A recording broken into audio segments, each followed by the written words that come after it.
LAC to solve problems around equity and race, gender, identity, the systematic inequalities that we all probably care about when we sit at the dinner table and really think about it. We probably care about those problems, but the people in positions to really analyze this stuff, to use the tools, to use big data, to use statistical analysis, primarily are white men and folks from East Asia who have an entirely different social cultural environment that isn't necessarily reflective of the systematic tensions and limitations that have led to an unequal education system.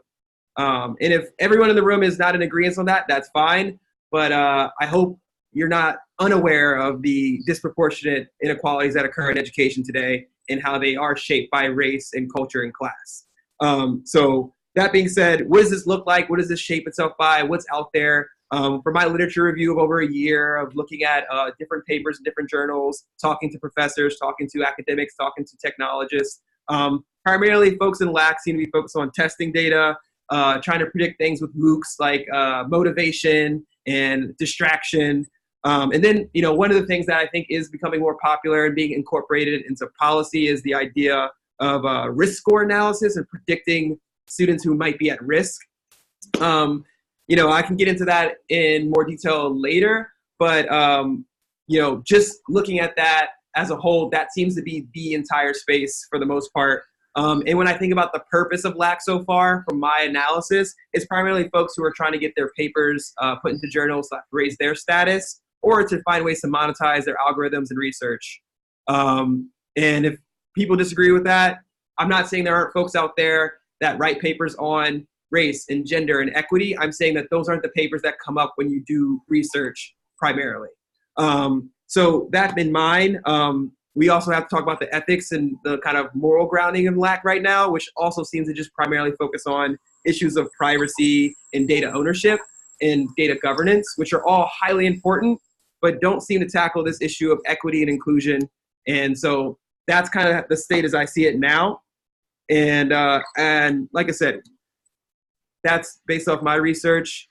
And as I've gone through this journey, I've spoken to the kind of outliers in this space who do touch on issues of race, gender, and other issues of equity, whether it be, immigrant education, protecting dreamers, and using data to kind of prevent the violation of those folks' rights. Like, those conversations are much more in the periphery, while the conversations about monetization, algorithms, and using them to predict risk scores and academic outcomes are kind of the primary focus. And it is my opinion that, learning analytics has the potential to be more than just how do we get kids to get good grades on SATs and how do we get kids into college. It can be a resource to help reform the way we look at education, become more agile, and serve all communities in a specific way. So that's not necessarily the primary focus of this chat, but that's how I see the state of LAC in my research and in my experience. What I want to move on to is what this thing is kind of more focusing on, which is how do we get talent from different backgrounds and different experiences into the classroom and into these programs. So basically tackling the problem of attracting talent. I know for me, I've always thought of myself as someone who likes to walk into things head first, but I know a lot of folks, particularly folks who are more interested in math and STEM fields, and who are, primarily people of color. And I'm going to speak from that lens from here on out, even though I'm using that as a proxy for quote unquote diversity. I'm only going to speak to the folks that I have a lot of interaction with, which is primarily men and women of color. Not everyone wants to be a pioneer. Not everyone wants to be the only Black person or the only woman in the classroom. And I think that expectation is quietly put on people to just always be the only or the first. And if you want to attract people from diverse backgrounds, you have to make the room feel more inviting from the beginning. So when I look at programs like the one at ASU and the one where I come from, at Teachers College, even when I go to the website, I mean, it doesn't feel as though this is a program where I'm going to see people who look like me, who think similar to me, who have the same concerns as me. And I think that will go a long way to shaping like what people click yes on when they think about going into grad school programs for 1 or 2 years. I was talking to Charles about this the other day, going back to the issue around how the field is primarily dominated by white men from, STEM backgrounds and, econ backgrounds and econometrics backgrounds, and how this kind of basically leads to implicit bias and confirmation bias challenges, meaning folks from similar backgrounds write papers on things that they find interesting. They go to their colleague, their colleague says, actually, I think that's interesting too. And then they codify their opinions into best practices. Those opinions and best practices become what shapes journals, what shapes lectures, and then also starts to shape research agendas. And then from there, what I've seen is once those agendas are shaped, this determines what gets funded, and this determines who gets money for labs and who gets money to give scholarships to which scholars. And it's not that any of this is malicious. I don't actually think any of this is malicious. I just think that there's a huge blind spot at the administrative and institutional level of how we use our resources and the messaging we put out there when we say we want to attract diverse talent, we want to attract diverse voices, but we keep pouring resources into the same channels that have either proven to be quote unquote successful or at least stable. And what I'm getting at here is just this idea of the status quo being good enough and just saying lip service to the idea of diversity. So when you have these challenges of implicit bias and confirmation, and that shapes who gets money, who gets scholarships, and what the programs look like, you're gonna have an inclusion gap. Primarily because just like everyone in this room and myself, sure, when we're looking at programs, we're looking for cost, we're looking at location, we're looking at flexibility, and we're looking at length of program, and most importantly, we're looking at return on investment. But at the same time, I think there's a different concern for people of color, women, those who don't see themselves in those programs. The concern is, will I grow? Will I find mentorship? Will I find someone who takes my ideas seriously and not just as a, oh, that's interesting, you should follow that. I think a number of times in my experience from undergrad to grad school in this space, there have been a lot of folks who say things like, that's interesting, but not, well, what are you gonna do next about it? And even just having a professor or an advisor who takes that level of interest can help a student feel more included in these programs. Whereas when I'm looking at research papers that explore almost the same 3 or 4 subjects, and I don't see people who look like me or are interested in what I'm interested in, it's just discouraging. The same rules apply to K-12 that apply to grad school. People want to feel like they're included. People want to feel like their ideas are being seen as valuable, even if they're just an idea. And so those are the things that I think are the challenges, especially when like I said before, the idea of finding mentorship and finding a place to feel included.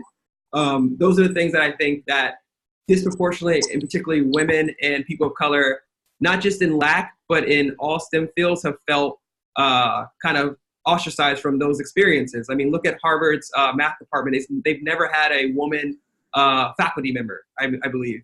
I mean, that's kind of absurd. And I've talked to brilliant professors who are at different institutions who have said, yeah, I don't want to be part of this boys club, so I'm going to go to a different place or not, pursue this opportunity.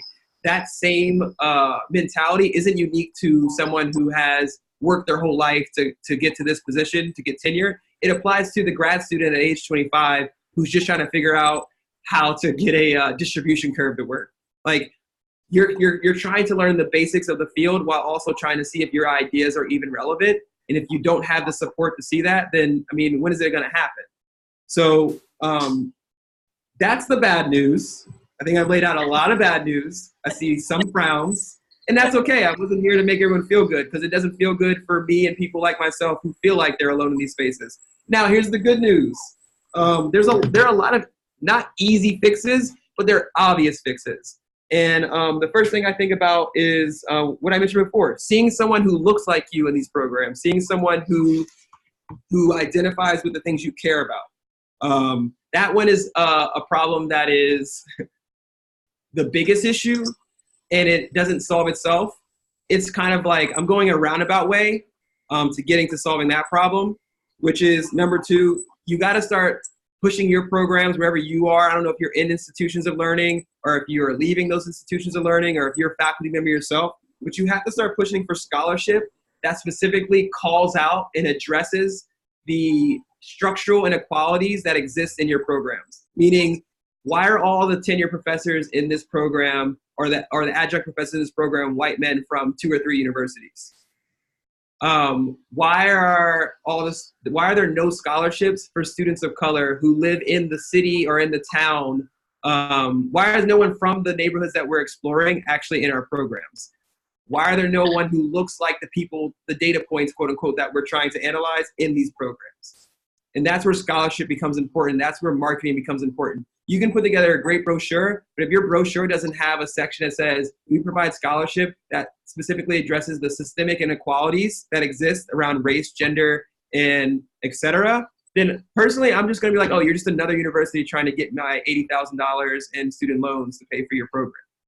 I want to feel like that my university and my institution actually cares about the problems that we're trying to address and aren't just giving lip service to them. The third thing I think about is if you don't have the resources, because grad schools are constantly losing money or constantly like shrinking in their budget, you can still celebrate the research that exists out there, even if it's not from your institution, of scholars of color, women scholars in this space. You can still give them a platform and say, whether it's your Twitter, whether it's your website, whether it's journals, you can do this work and put it out there and put it as a public space so that people see themselves in the work. It's not that hard to take a paper written by someone who is maybe approaching a challenge about the inclusion gap in gender when it comes to STEM programs in K-12 and analyzing that on the level of a district. Like there was a research I found about from Harvard Government School that worked with Wake County, North Carolina, and they analyzed, they used an algorithm in a learning management system to basically place students of color in geometry so that they would be at the appropriate math level by 9th grade, working with middle school kids. And it was specifically targeting 7th and 8th graders of color and how they saw a 30% increase in probability of those students passing geometry at grade level by 9th grade. Like, that research is free. You can just put that out there and show, like, we're trying to do things like this. The point being is you don't necessarily have to be a person who identifies as a minority or is underrepresented, but you and everyone in this room can look for research that targets those spaces and highlight that as part of your programs. Call out those research papers, call out those journals and those articles. And then the fourth thing is, if you don't want to like look for brand new research because maybe you don't like the primary researcher or you don't trust the journal or it's not relevant to what your program is focusing on for this year, you can still highlight people throughout history who have been a part of this world. My favorite example, and he's my idol, is W.E.B. Du Bois. He's known in America as a civil rights activist, education advocate, and philosopher, and he coined the phrase double consciousness. But he also is one of our great data visualizers of the 20th century. I mean, you can look up his work in the Library of Congress about how he was one of the first people to gather data on African Americans during and post-slavery on how they become employed, where they put their money, how they pay their taxes, where does it go. All this was done by him and his team. And all the data visualizations are obviously done by hand, and they're gorgeous pieces of artwork that really, I have one hanging in my bedroom because it inspires me to remind me that there were people who looked like me who did this work before. And maybe that gets taken for granted when predominantly white Americans see themselves in history and in the present all the time. But for people of color, and I can't speak for women because I'm not a woman, but I've spoken to other women who feel the same way, that when you don't see yourself in history, you don't see the history as possible for you. Like, if you don't see folks who have done it before you, you think that you have to be the first and the only, and that is not something that should be everyone's responsibility. So these are the three things I mentioned, number 2 through 4, which is that's not free. The celebration of current research and the celebration of historical research, that's free. That doesn't require a university to get a donor to do anything. It doesn't require them to move funds around. It just requires them to care, and beyond just putting a sentence on a website. So as far as addressing the challenge of talent and attracting talent, those are the things that would change my mind. Those are the things that make me want to go, oh, like, they're down. They understand. I'm not going to say they're woke because we don't need to be saying that anymore. It's just tired. It's played. But the point is, these are people who are putting their mission where their mouth is. So they claim they care about inclusion and diversity. Well, where is it? And it can't just be like a couple of Getty images that you found that show your one African-American student sitting next to your one woman student and they're looking at a computer. It has to be like, if you want people who care about data analysis, care about this LAC research, who are probably highly analytical people, regardless if they have a math background, they have an analytical mindset, they're going to do their homework. They're not just going to take that first page and run with it. They're going to dig into the available resources. And if they see that your efforts of inclusion and diversity stop at that one image, then they're going to move on, or they're just going to be discouraged. So, I mean, those are the things when it comes to tackling the talent problem that I think are really important. I think when we think about like now getting people in the door is one thing.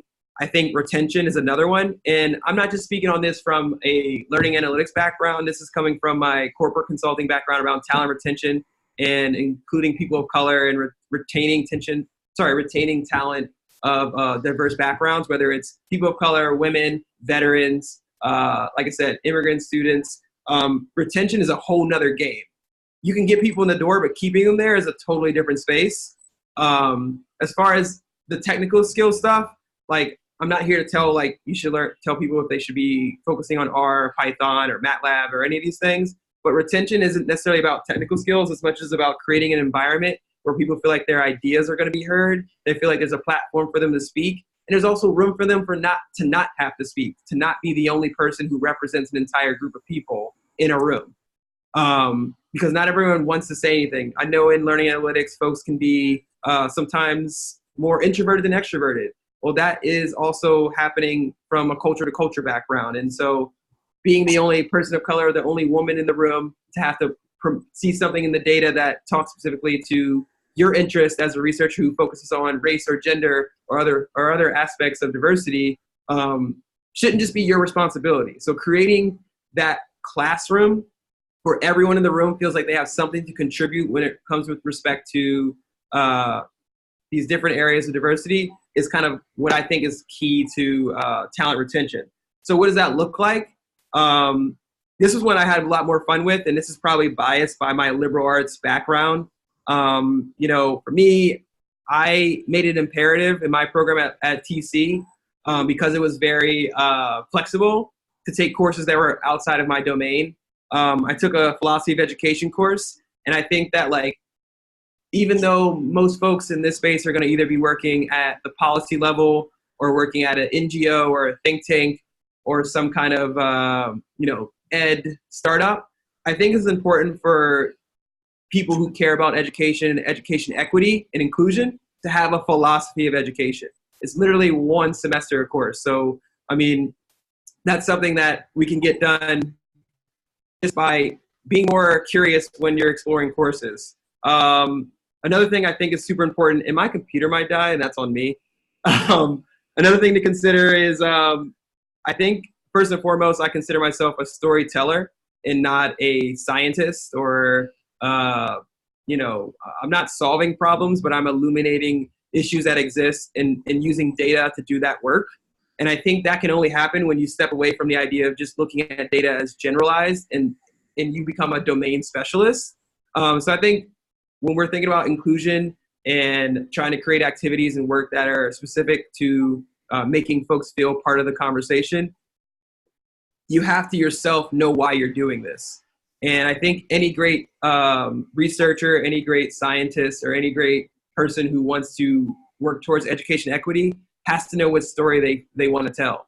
If your story is about, for me, for instance, is addressing the structural inequalities that exist due to racial injustice in education and outside of education, that helps you specify what type of data you're going to be looking at. I primarily look at K-12 education data, and I look at local jail data and arrest data, because these are the spaces that I see the data telling the greatest stories to what I care about, which is how do we prevent kids from going into the school to prison pipeline, and then how do we also highlight the deficit perspectives that exist in schools that say things like 45% of African American boys need to be in special ed classes.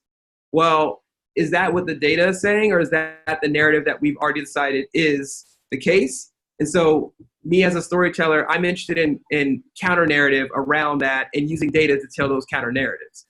And not just because I have a perspective on this because I'm a Black man, but because I think this is another part that I think is super important. I think if you're going to be in learning analytics, you still have to have some background in the classroom. Like, you have to spend time with teachers, you have to spend time with students, whether it's volunteer or you're getting paid, if you don't spend time with the data subjects that you analyze on a daily basis, like how do you see them as human? How do you see them as people? How do you see them as things that go beyond cell A1?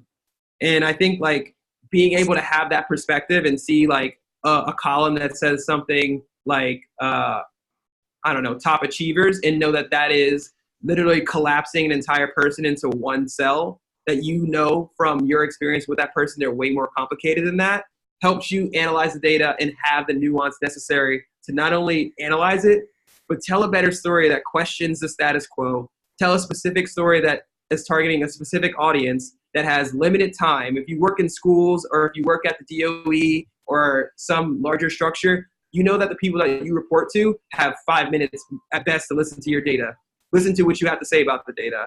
So how do you do that? Well, you have to become a storyteller that tells a specific story, and that story has to be rooted in your analysis, but it also has to be able to feel human.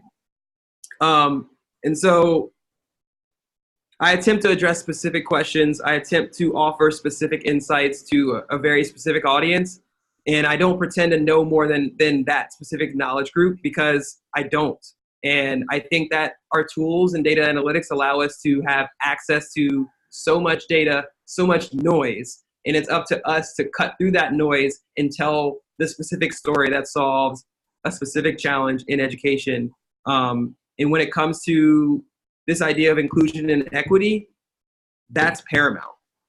So this doesn't have to do with your race. This doesn't have to do with your identity. It has to do with the lens that you look through information and what story you're trying to tell.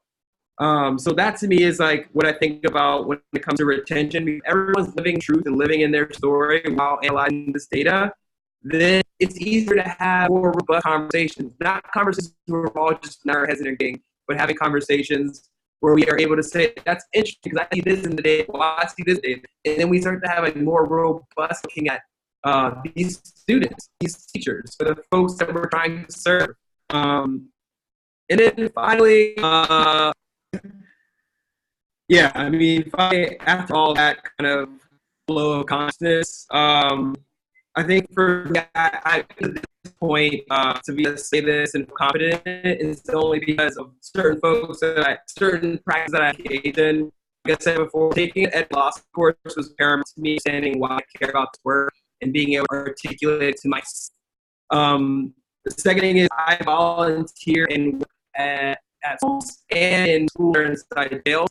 You don't have to do that. I did that because I particularly care about incarceration and juvenile incarceration data. So I'm going to care about the data. I need to care about the people that produce the data. So I think those are two things that are paramount. Have some kind of moral compass for why you care about particular types of data you explore, and having a relationship to the data, having a relationship to the people who produce the data.